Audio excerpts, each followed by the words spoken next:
The views and opinions heard on this show do not necessarily reflect the views of the host.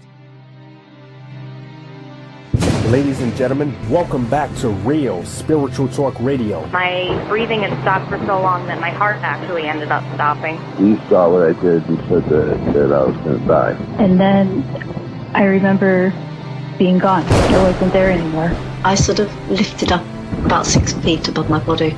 A pinprick of light appeared and came rushing toward me faster than the speed of light. And then this light, all of a sudden it was all completely around me. He says, I am God. Yes, I am real. The main message was loving yourself and loving others. It was clearly shown to me. It was really hard to put into words. It felt like I had been there before. It was just this very personal, impersonal, unconditional love.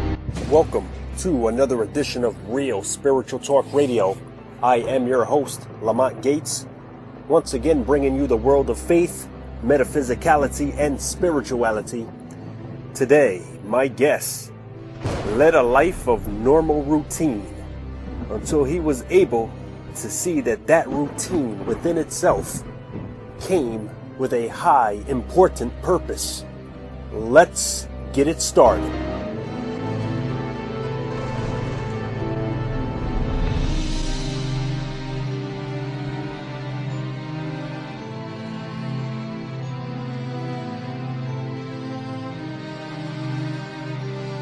Ladies and gentlemen, I would like to welcome to the broadcast via Skype near-death experiencer and author Steve Weber.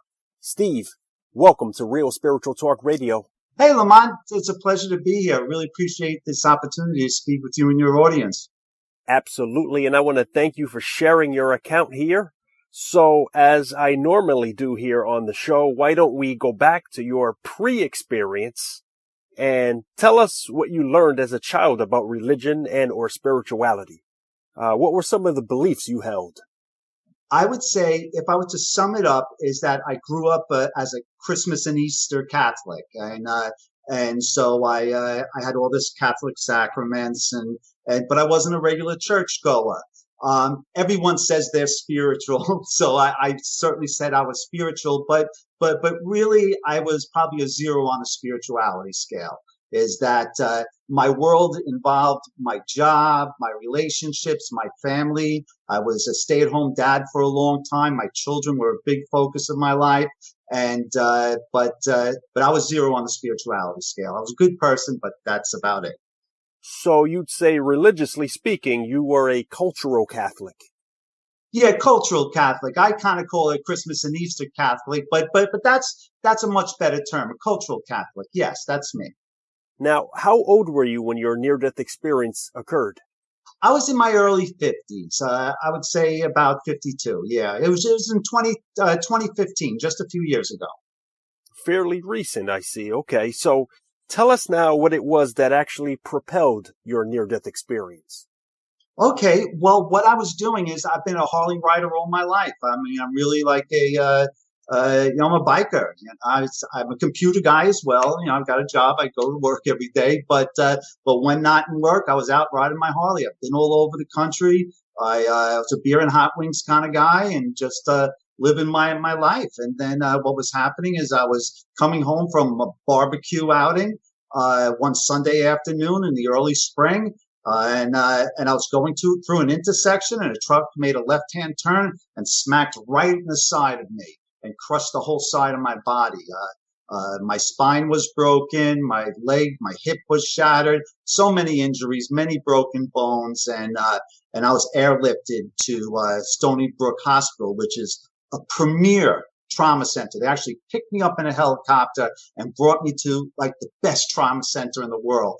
Was any place else, that would have been it for me, at least for this incarnation. And they put me back together, and it was several surgeries and touch and go, but I was in a coma for 3 weeks. But several times in that 3 weeks, I almost left. But on the outside, it was 3 weeks in my hospital bed, but on the inside, I was in a different place. and it changed my life. Regardless of the crazy injuries, I wouldn't go back. I wouldn't change a thing. What happened? It was the most meaningful experience. Some of the most meaningful experiences in my life was there. So let me ask, when exactly did you realize that you weren't in this physicalist realm anymore? Was it immediately after the bike accident, or did it occur while you were in the hospital? Okay, Lamont, that's a really good question.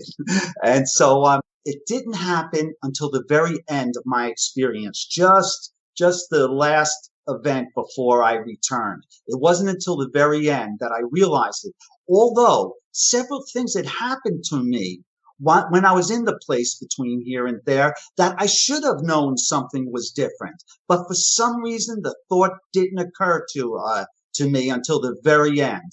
And so most of the time is I thought I was here in my regular incarnation. Everything was very similar to the way my life is now. So it took me a long time to realize that I was in a different place. So was this a long drawn out of body experience of some sort? I would say that describes it very well. I mean, people who say out of body experiences, there's certain criteria that I don't know a lot about. Like, I'm not an expert on near death experiences. I'm just a survivor.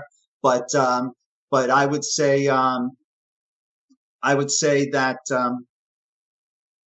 Did you see your physical body next to the bike, for example? That would be an out of body experience criteria. No, I didn't see my body. I didn't know I was anyplace else. I hear stories about people who they see a light and they walk towards a light, but it was nothing like that. I got right into the real purpose of me being there. The first things I was exposed to, I was taught certain lessons, and then I had a life review. There weren't any pretty clouds or rainbows, or it didn't seem like a dreamlike state. It seemed like I was just picking up from where I left off from my regular life. A very lucid experience. So then it doesn't sound like an out of body experience, since you did not see your immediate crash site area from outside your body. You appear to go right into this otherworldly place. So let's talk about the near-death experience. Describe to us what you saw or felt. Was there communication? Were there visuals? Okay, the first things I noticed is I was in a work-like setting. I'm a computer guy, so it was a work-like setting. And I was interacting with people who I've known over my life. Some of those people I haven't seen in 20 years. But when I was talking to them and interacting with them, they hadn't aged a bit. And so they would change. At first, I would see a person who I knew as a young man. I'd see them as an older person. Then I would see that same person as a younger person, or I might see that same person as being tall and very thin, or I might see him as being short and a little bit stout, or I might see that person as a woman. Or I'd see a man as a man. What I was being shown is I was being shown all people from my past that I knew, and I was seeing them in all different shapes and sizes. And what I was being taught was how to see spirit, how to see the spirit in everyone. There are parts of you that change no matter what, depending upon your incarnation or who you are. There are parts of you that change, but there's one part of you that doesn't change, and that's your spirit, your infinite spirit, your soul. And that's what I was being taught to see. I was learning the language of the universe. Everything else I learned after that point was based upon being able to see spirit and sensing spirit, not only in myself, but the people around me. And not only that, but everything. I learned that everything has a spirit. We're all connected, and we're all part of the same spirit. And what I began to realize in my own head, in my own world, was that all of us form a single consciousness. And that consciousness is the consciousness of the Creator. That the Creator and the creation are one. They are not two. Everything you see, everything you are, is all part of the Creator. The Creator and the creation are one. So once I learned to see the spirit in everybody, and I learned to sense the spirit in everything, then I came to these these realizations, and that was the most important one, that we're all divine beings and we all have a role to play, and we all have a responsibility in the universe to seek out that role and to be the best we can be and to send that energy into the world and make the universe a better place. Now talk to us about your life review. Were these people you saw a part of your life review, or was this a separate event altogether? Lamont, that happened separately. And because what these realizations were teaching me is how to do the life review and get the most out of it. So what happened is once I learned this lesson, and I learned several other lessons along the way, not the least of which is that your most important teacher's inside of yourself, and that you see. It's better for you to see and learn and to come about knowledge yourself by having experiences, as opposed to somebody just telling you. You really have to experience things. It's like the difference between book knowledge and real world experience. You need to have both of those things. And so your inner teacher does that. It enables you to learn. So after I learned those two lessons, how to see spirit, and then that we were all connected, and that our inner teacher is our most important, is our real teacher. What I was next to the life review is that I reviewed my whole entire life, not as if I was there doing it again. I was almost like a voyeur looking at what was going on.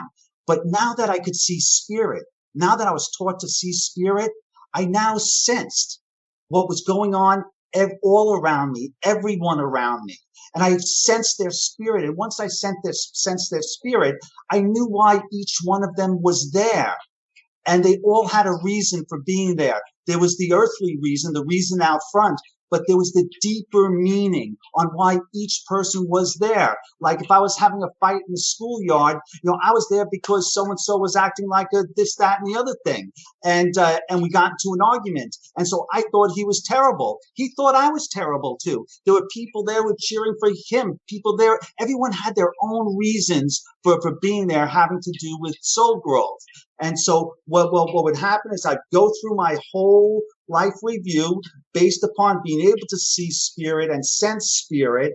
And then also with the benefit of having experienced it once already, I learned a whole load more things about the spirit and spirituality after that life review. After I was done with that life review, then my alertness and my awareness was raised based upon all the new lessons I learned from my life review. But then I would do it again. And I'd go through the life review again. At the end of the life review, my consciousness was raised. And so I kept on doing that over and over again. I kept on doing the life review until I stopped learning, until there were no more lessons that I could get out of my past and my newfound understanding. I've taken my earthly experiences for all they were worth. I got as much information, I learned as much as I could from that, and then I was ready for my next part.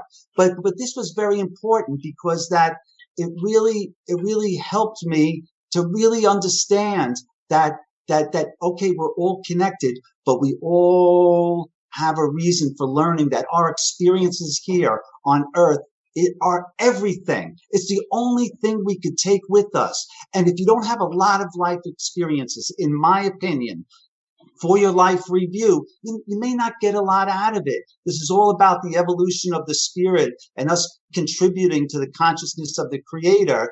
But it's, yeah, that's what I have to say. Yeah, and that's a mouthful there.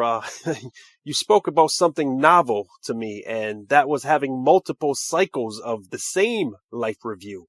Now, many experiencers say that in their reviews, they felt the joys and pains they were given to others, and it magnified at about 100,000 or 100 million times greater. Is that what you felt? That describes it 100%.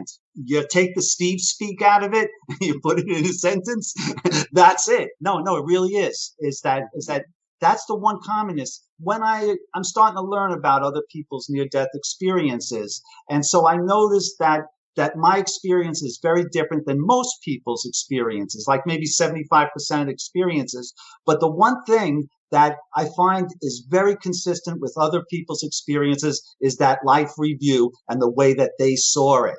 And yes, that's exactly the life review. It took up my most of the time that I was there, I believe, because I just did it so many times. It wasn't that there was a consciousness beyond us that was saying to do it again. It was that the need and the ability to learn drove the process. A guru that a yoga teacher, a guru that I like to work with.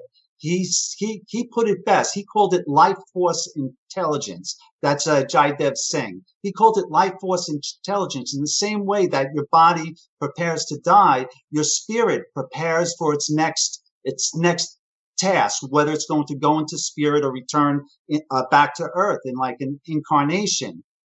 Now talk to us about communication. Was any of it existent? And if so, was it telepathic? It was just a one-way communication that I could see all the people and I could feel what they were feeling. They didn't know I was there. They were there and they were really there for their own spirits. But I had no way of communicating. I was a voyeur in every way, shape, or form, except for I could feel their energy. I could feel their energy and I could see things that had happened to them. That's why they are there. And so everything made sense. Everybody was supposed to be there for their own reasons. And this happened in every situation. And so at this point, you are laid in the hospital, shattered, surgery ongoing. But in the midst of all of this, I understand that there is someone engaged in prayer on your behalf, which you are able at this point to still be aware of while still having your near-death experience. The whole time I was there was this lady who was praying all the time. It was just so out of character. But I would have thought it was very weird to have someone just sitting there praying all the time. But I felt such a love and such a concern from this person. But I never spoke to them. But there was something about that spirit that I remembered. There's something very familiar about it, and I couldn't put it on. I just didn't know it at that time. And then it wasn't until later on that after I had come to is that, and I was back in my hospital room. A lot of things happened between there, but when I was in my hospital room, when I woke up, I realized who it was. That was actually someone who I knew, one of my co-moms in the classes, my friend Cathy. It was my friend Cathy who was praying for me, and that was like a reflection of her higher spirit that was in spirit. Just as I saw my higher self, her higher self was there, and I heard her praying. But after I woke up, I really thought she was in the room with me praying. I didn't put the pieces together. So right away I texted her. I got my phone. I texted her and I told her I heard you praying, and that started my deeper connection with my good friend, my co-author, and the love of my life, Cathy Plant. And we actually have Cathy with us on the line. Cathy, welcome to Real Spiritual Talk Radio. Hello, Lamont. First and foremost, let me ask, were you praying for Steve? Absolutely. Steve and I were very good friends. And when he had been in that accident and I was told he was in a coma, the person, his cousin, told me that it didn't look like he would survive. They said he might not make it through the first 24 hours. So just pray. And that's something I do well. I've been a very prayerful person my whole life. I've had what I would say is connections to saints and angels. So I did my best. I started to pray to my favorite saint, which is Saint Jude, the patron saint of helpless, hopeless causes, which is what Steve was, not is, was. And I said, and I also, because I had lost my mom and my brother and have had communications with them in a spiritual way, I knew that Steve, his soul wasn't in his body. It was in a different realm, and that he could hear me. So I, in my head, said to him, Steve, I'm devastated about the accident. I need you to come back into this world. And I can't go see you in the hospital room because I'm not next of kin. So I want you to pretend that I'm in there with you. I'm holding your hand and we're saying the St. Jude prayer and other prayers also, St. Michael, St. Teresa. I have a whole cachet of prayer people. And I said them every day. And I said, Steve, I'm going to pretend I'm in that room with you every day until you get out. I said, you need to come back. And it was devastating. I mean, a week went by, 2 weeks went by. It was looking grim. And then all of a sudden, 3 weeks later, I get a text in the middle of the night. And it says, hi, Kath, it's Steve. I'm okay. I just want to thank you for visiting me when I was, quote unquote, out, if you know what I mean. And I was in shock. I mean, with like trembling fingers, I said, yes, I know. I said, how did you know? And he said, well, I heard your prayers. I heard everything. I learned a lot. And I want to talk to you tomorrow. Come visit me at the hospital. I had a lot of stuff to tell her. He had a lot of stuff to tell me. But the thing is, I didn't know that I was there. Like, I was just saying this in my head. He saw me there. So my higher self apparently was doing the work with my prayers, which is just so amazing because you hear about things like this all the time, that people have had communications with spirit and they feel it in their heart. But Steve came back from that place and validated it. Because I would say that, and Kathy's right, but the way that I felt about it, about the prayer, is that, does prayer work? And I didn't have the feeling that there was some consciousness beyond us that was saying, okay, well, Kathy didn't pray enough yesterday, but she prayed enough today, so I'm going to make her prayer come true. It wasn't like that. What it was is that I heard her prayer, but I really didn't hear the words. What I felt was the energy from her, that when she was praying and she was in that state, and it was her intentions, it was her prayer, it was everything. It really was that's how I recognized her spirit, and then I knew her spirit when I came back. It was because of her prayers, and it was just, it took me a long time to wrap myself around it and really understand what had happened.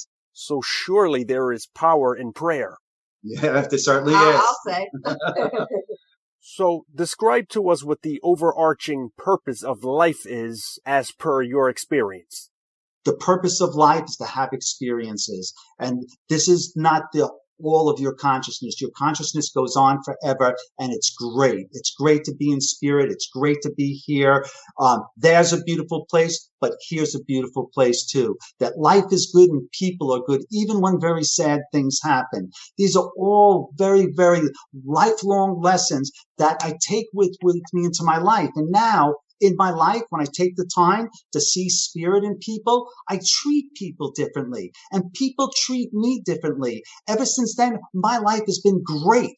I mean, it really has been, because that, first off, I don't sweat the small things anymore, because I've come to terms with a lot of things, and that I value life. I live life to have experiences, and I know these experiences are going to be so valuable. And some of the worst experiences in my life were the things I learned the most from when I was in that place, when I was doing that life review. So I'm certain, there's a lot of work to do in this future life review.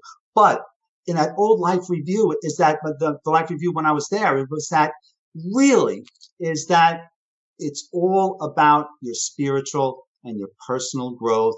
And those are the lessons that I learned there, that having those experiences to draw upon as part of your life review, those bad memories were the things I learned the most from, the most blissful. So therefore, when I came back, is that I couldn't have any hate or animosity towards anybody who did bad things to me. I wouldn't let them do it.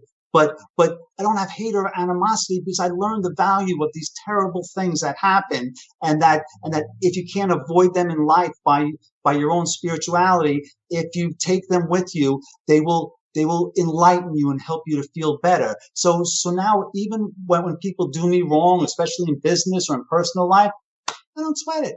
It's okay. It's okay. My life is underneath my own control. So often your prison bars are of your own construction and they're really imaginary. It's how you feel about it. And that's the special power I got in that, was this sense of bliss, this sense of positivity. And once I made those changes in my life, everything goes well. The lessons you learn there are the lessons that will bring you peace in this life or any other life that may come after it. And I think what you mentioned resonates with many other experiencers concerning purpose. Many say, for example, the purpose of life is to love, but also to learn or experience, as you just mentioned. So tell us where to find your book. Okay, the book is available on Amazon. It's called The Place Between Here and There. It's available on Amazon. We have it on Kindle and audiobook. And so if you already have memberships, all you can read, you could read it. I don't think they even charge you if you have a membership. If not, it's a nominal fee. And then we have it on a paperback, the audiobook. And then we just had the book translated into Spanish. And so all of that's available online at Amazon, Amazon.com. The Place Between Here and There. And we also have on YouTube, we have a YouTube channel, The Place Between Here and There, and a Facebook page. So they're all chock full of goodies. Mm-hmm. Well, with that said, Steve, I want to thank you and Cathy for coming on Real Spiritual Talk Radio and sharing your extremely enlightening account. Well, thank you, Lamont. Lamont, and I really were very inspired by your mission, and you're just a very professional person, and I really appreciate your questions and being part of your show. And then if anybody wants to contact us, it's info at betweenhereandthere.org. info at betweenhereandthere.org. If you have any questions, just send us a message. We try to answer everybody, and because it's not about the book, it's about the spirit and connecting with folks. And you bring us such happiness by sharing this time with us. Thank you. Ladies and gentlemen, Steve Weber.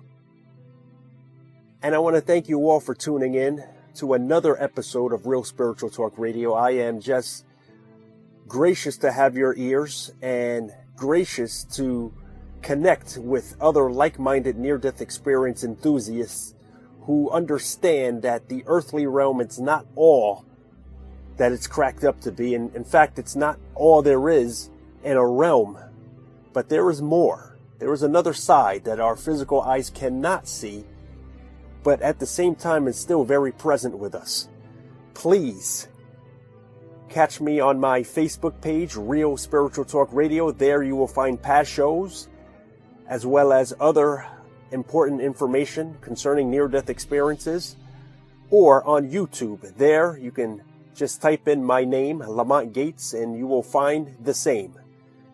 I am your host, Lamont Gates, and this is Real Spiritual Talk Radio. And we are now signing off.